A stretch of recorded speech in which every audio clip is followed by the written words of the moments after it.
reconhecer o que era Jesus.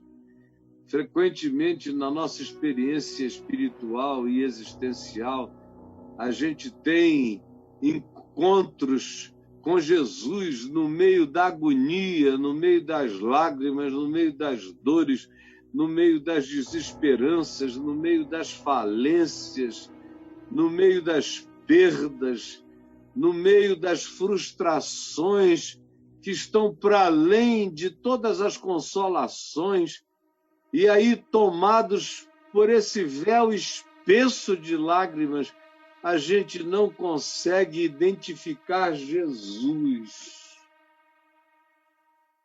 Ali a luz, mas ela não conseguia identificar Jesus em pé diante dela. Perguntou-lhe Jesus, então, mulher, outra vez à semelhança dos anjos, por que que tu choras? A quem tu procuras? Me dize, quem sabe eu posso ajudar. Por que tu choras? E a quem tu procuras? Quem sabe, se tu olhares melhor para mim, o teu dilema, a tua angústia, a tua perplexidade, a tua frustração podem ser clarificados eternamente. A quem tu procuras? Por que tu choras? Há uma candura nessa pergunta para com essa amiga desesperada de dor e vestida de lágrimas na sua agonia. A quem tu procuras?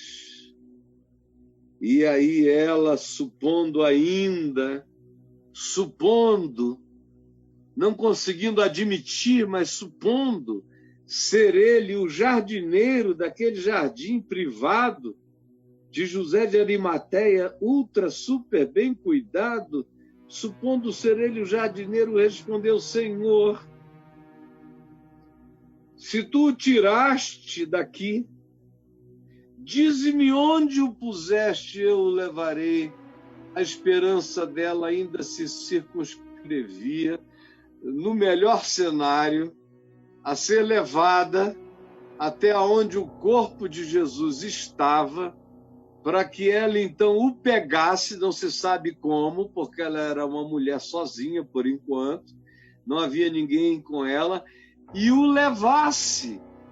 O desespero da paixão frustrada dela e do amor que permanecia apesar de toda a agonia, faziam-na crer que se ela o visse aonde quer que ele tivesse sido abandonado na sua morte, ela própria teria a força de anjos para colocá-lo no ombro, para agarrá-lo, para abraçá-lo e para levá-lo para um lugar onde ela pudesse melhor cuidar dele.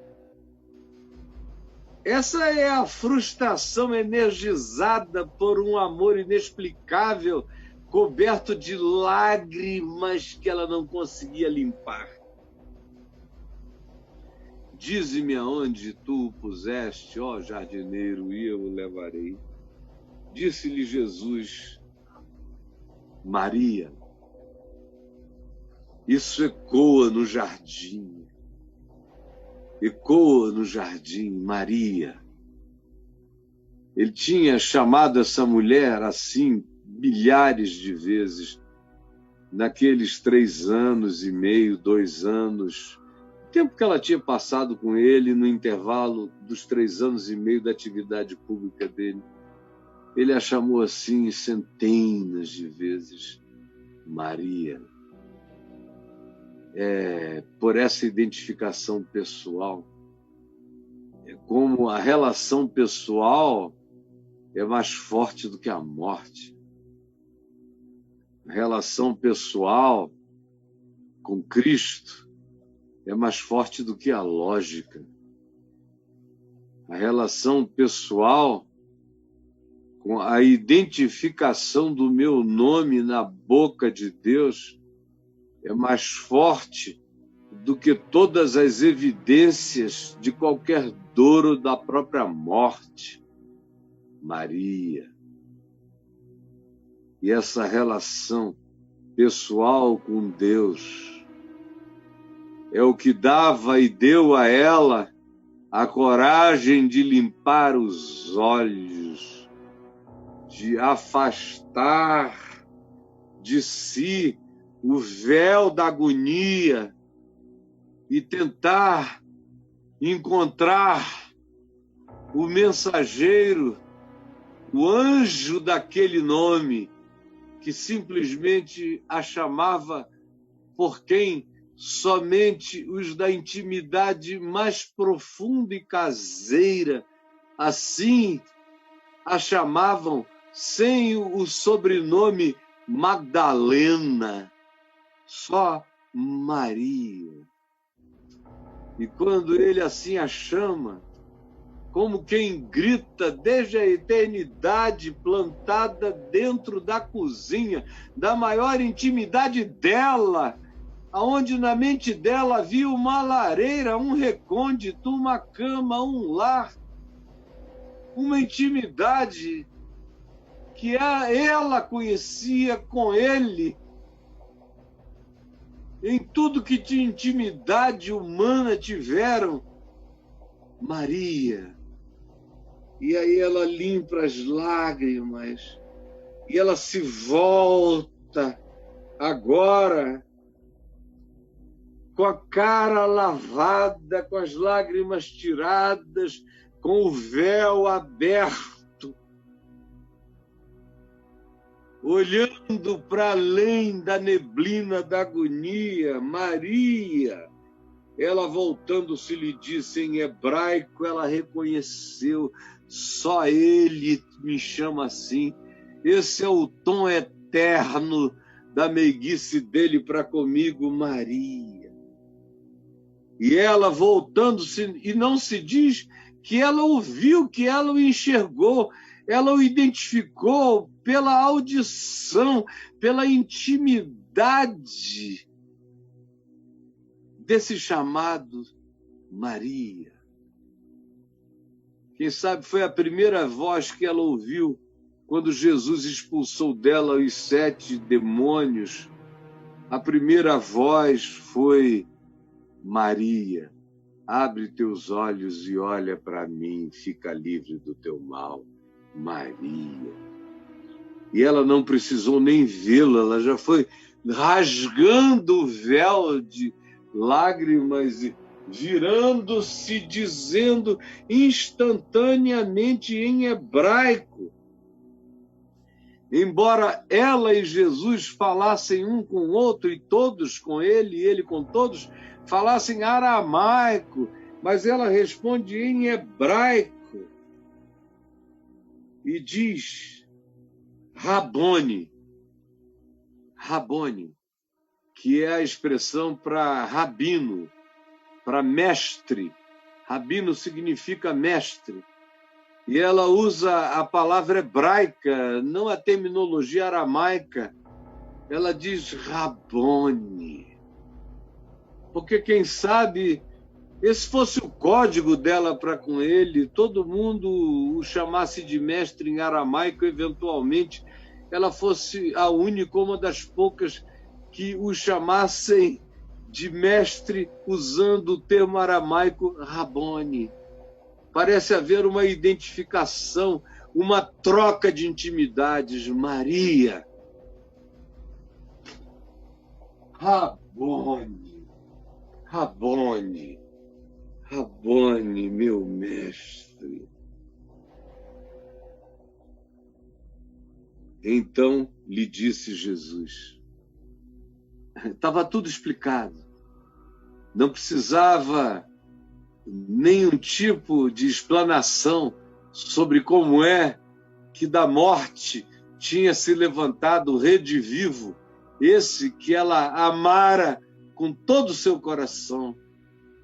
Jesus nem perde tempo dizendo, olha, a ressurreição existe. Lembra que eu falei? Não, está tudo explicado. É um Maria e é um Rabone, e o mundo inteiro está explicado. A morte está desvelada, as angústias estão lavadas, os medos estão expelidos, as perplexidades estão resolvidas. Maria, Rabone. E o que ele lhe diz?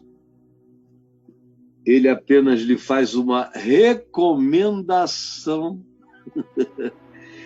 Era tão óbvio que estava tudo dito, estava tudo explicado, que o universo inteiro estava concluído entre aquele Maria e aquele Rabone.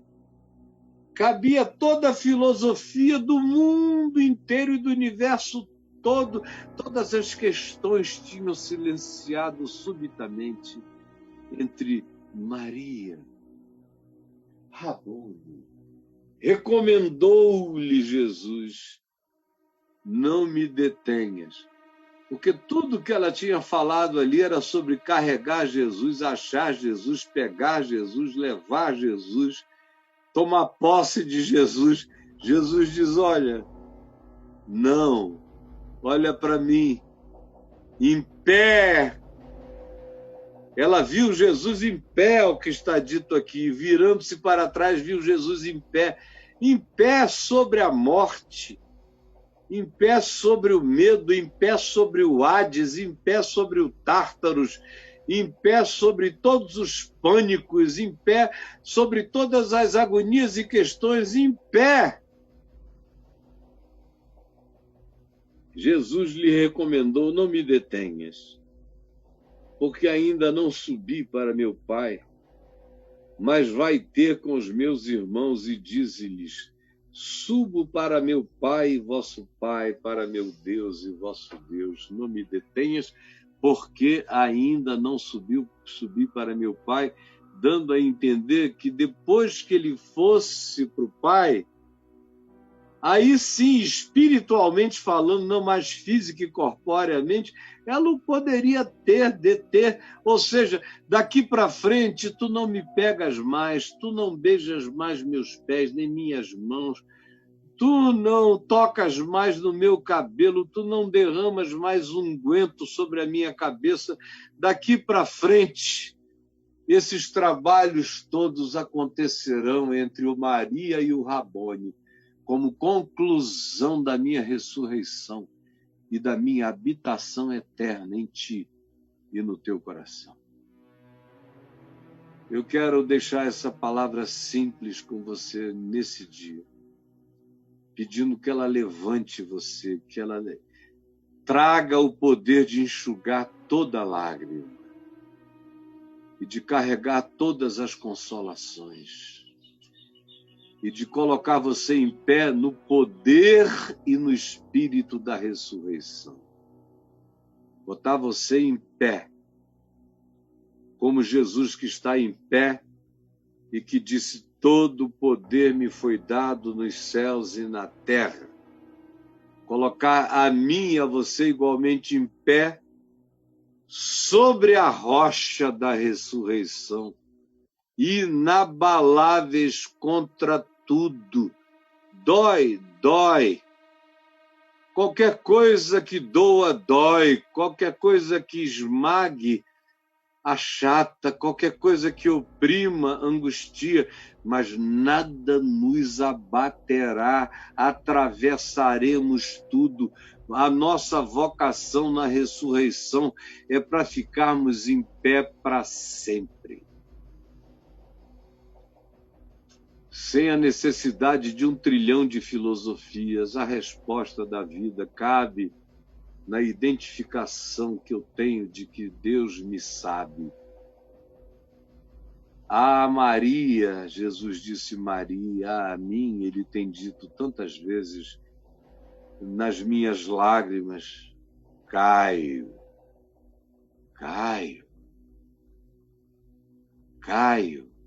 e eu me volto deixando tudo para lá, olhando sem ainda nem enxergar, mas identificando a voz, a palavra, a intimidade dele, a pessoalidade da relação dele comigo. E já vou dizendo, meu mestre, Rabboni. E ele diz, apenas conta para todo mundo o que está acontecendo, conta para toda a humanidade, e tu não percas tempo tentando me deter. Eu vou para o meu Pai, e depois a tua relação comigo será de habitação minha no teu coração, assim como em mim também. Todas as filosofias ficaram caladas entre o Caio e o Rabboni. Tudo foi respondido. Todas as coisas estão ditas. E todas elas me satisfazem por inteiro. Ele ressuscitou para que eu ande em pé para sempre. Antropos, aquele que fica em pé. E o que me dá o poder de ficar em pé para sempre é a certeza dessa ressurreição. Senhor Jesus, eu peço que agora a tua palavra realize o bem, salvador, terapêutico, redentor, remidor, enxugador de agonias, que ressuscita deprimidos da morte e os põe em pé na vida, que levanta todo aquele que não encontrou consolação em nada, mas que encontrará agora o poder de pôr-se em pé para viver, sem não mais deixar-se curvar definitivamente, nem abater por nada, porque tu ressuscitaste, e a tua ressurreição é a força que me coloca em pé nessa rocha eterna, inabalável na convicção da vida. É o que eu te peço que tu derrames como fé no coração de milhares de pessoas que estão nos vendo agora em todas as plataformas e de milhares que nos verão nesse dia, nos próximos dias, quando esta mesma palavra se atualizará e realizará o bem eterno que acontece num instante, num abrir e fechar de olhos. É o que eu te imploro, em nome de Jesus. Amém, amém e amém.